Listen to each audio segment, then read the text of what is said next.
Hey, look out. It's Faith Talk Live. I'm Rick Probst. And I'm Dan Ratcliffe. Good to see Glenn Pearson again, and he's brought a legend with him there on the screen. If you're watching us on Facebook Live, that's Billy Burke. Billy says, nice beard. I thought he had seen it, but you said what? You saw the beginning of it, and that's been over a year ago. Yeah. That was the last time we were on the show.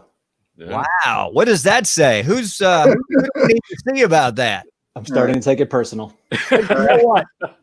Honest to God, and Glenn has brought you up many times about putting you on the show.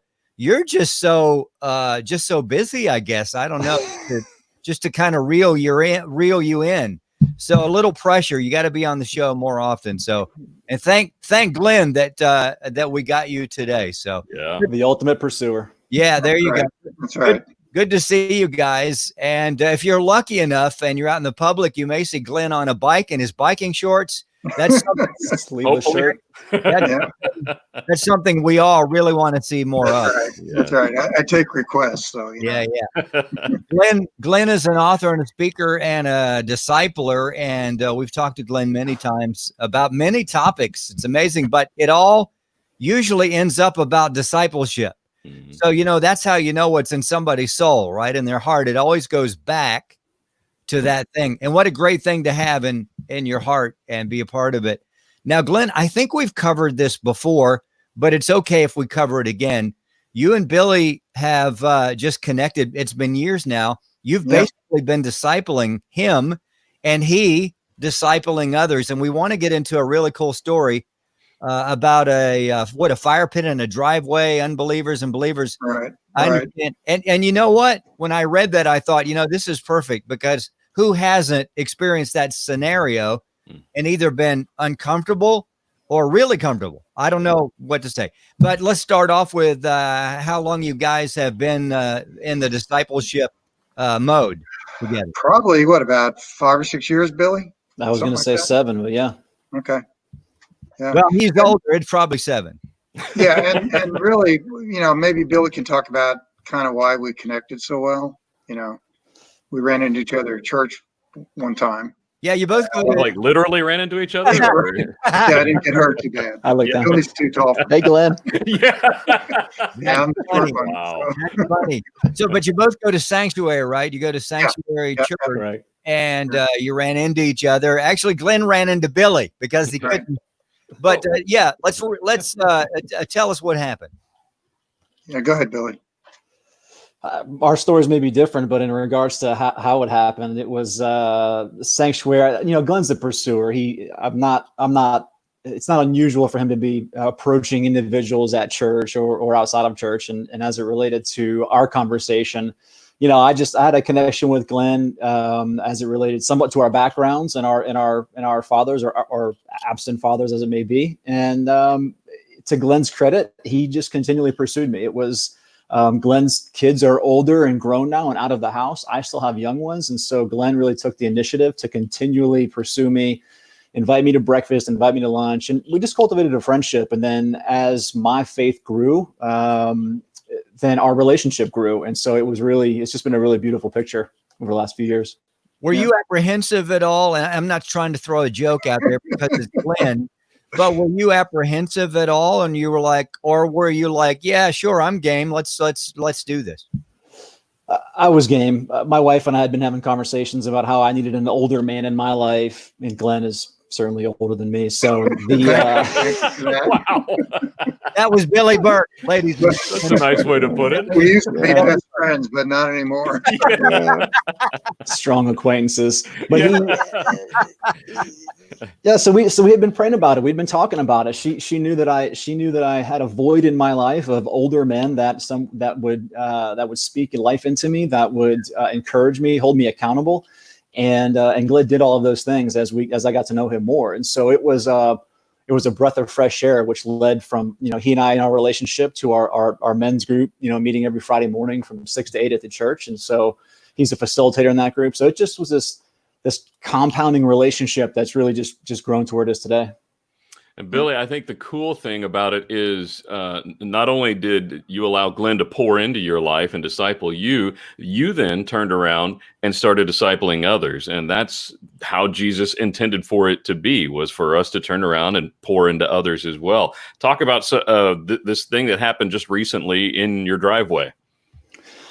Well, I think several weeks into this, and everyone was chomping at the bit to have some sort of social interaction. And there was a handful of guys. I don't want to say from my past, because they're in my present life today, but I'd say sort of in my past, maybe non-following Jesus life. And these guys are important to me. These guys know where I stand in my faith. These guys know, how I act and how I talk. And so I don't hold anything against them as it relates to them not doing the same. And so I threw it an invitation, shotgun approach. If you're available and you want to show up, I've got a fire pit.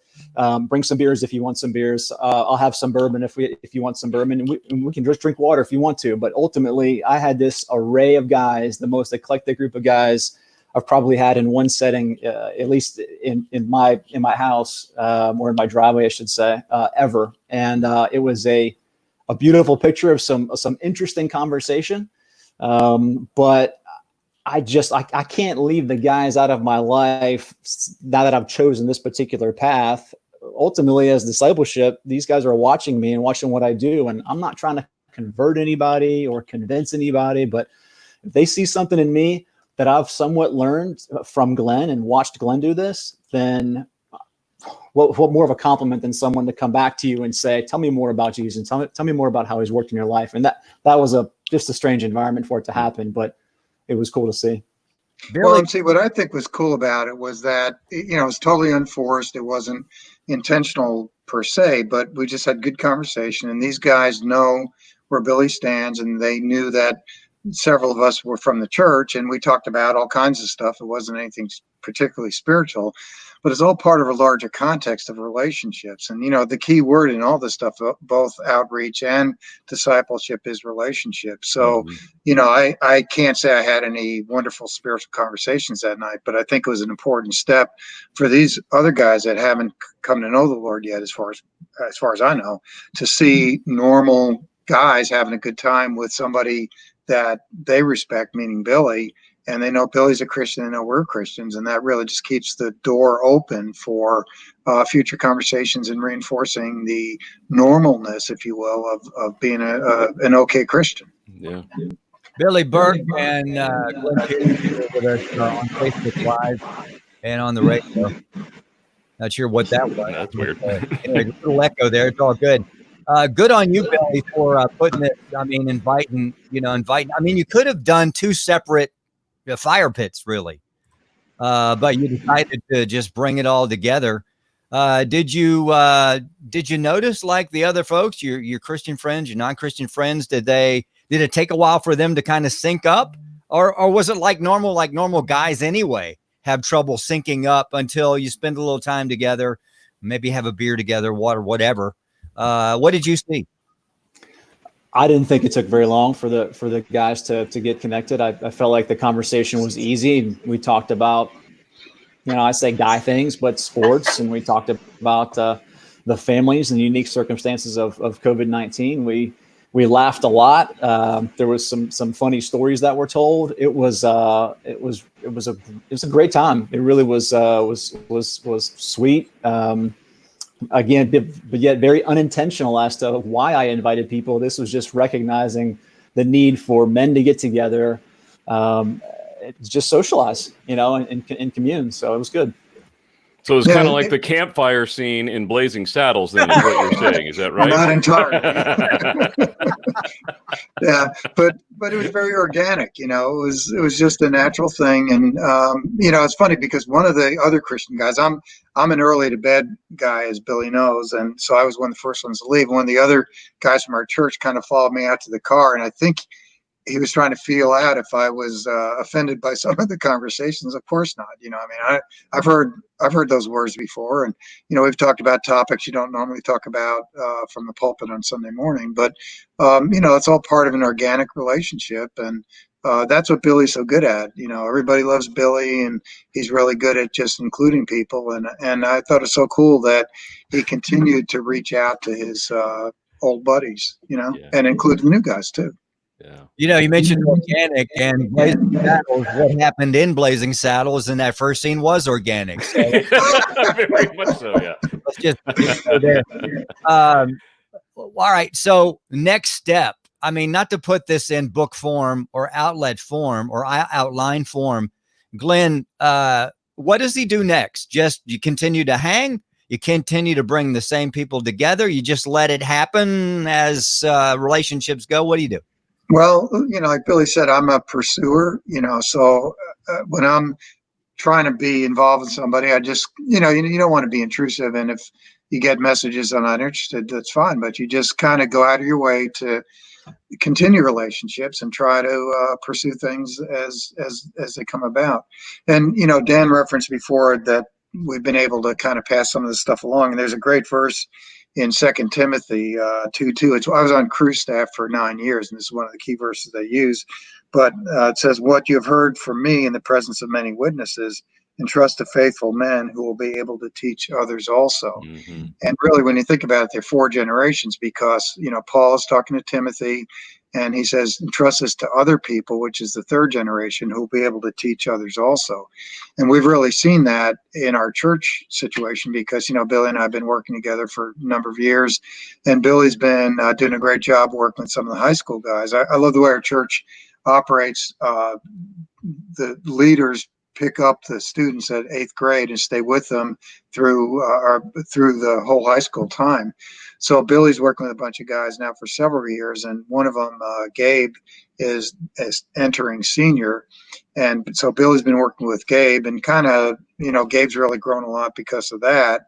And then it turns out that Gabe has become friends with Billy's son, Brady, who's I think 10 or 11 now. So in a sense, we have those 4 generations going on. We have me and Billy, and then Gabe and Brady, and that's a beautiful organic picture of kind of spreading the influence downstream. Mm-hmm. Love that. Billy Burke and Glenn Pearson. Billy, I'm sure you know this already, but Glenn is extremely proud of you. And he does bring you up every time we get together, and it's good stuff. Whenever we get with Billy, Glenn, it's never good. It's all bad. I'm used to it. No, I mean that sincerely. I love this. I wish we could see more of this. Maybe we will. Maybe, obviously you've started a ball rolling here in this region. I would love to see, more of this. How could people find out more? I mean, can they contact you and just kind of pick your brain, Glenn, Billy? Sure. How can Absolutely. Yeah, I have a website. It's glennpearson.co, not .com. Not .com. GlennPearson. We're laughing because Rick sent my email invite to the wrong address. So it's glennpearson.co, or you can just send me an email at glenn@glennpearson.co. Billy, what about you? You can reach me through Glenn. You can reach me in social media as well. And I'm always open to those conversations, especially the young men, when it's high school specifically, or the ones that I feel are coming into a world that is like we've never seen before. And there's really in my mind only one guiding light towards being able to navigate that in a way that's safe and effective. And so that's through Jesus, as far as I'm concerned. So I'd love an opportunity to have those conversations. Now, Billy and Glenn, you guys live near me. Tonight, I'm actually having some high school guys over, and we're having a little fire out there. So if you see a sudden blow up, you'll know we had the whole campfire scene from Blazing Saddles going on, right? Nice. It's going to be a beautiful time, Dan. Yeah. Love how we keep bringing Blazing Saddles back into the... How can you not? It's a beautiful movie. Billy Burke, Glenn Pearson, these guys, amazing, legends. And we want to get you guys back together again on the show. And if you'd like to help Glenn out, he needs that M on that co. Right. No. You can for a mere $300. Give to his GoFundMe account. You can call Shamso, our receptionist, 404-995-7300. Anyway, let's take a break. We'll be right back. I'm Rick Probst. And I'm Dan Ratcliffe. This is Faith See Talk. you guys. It's always a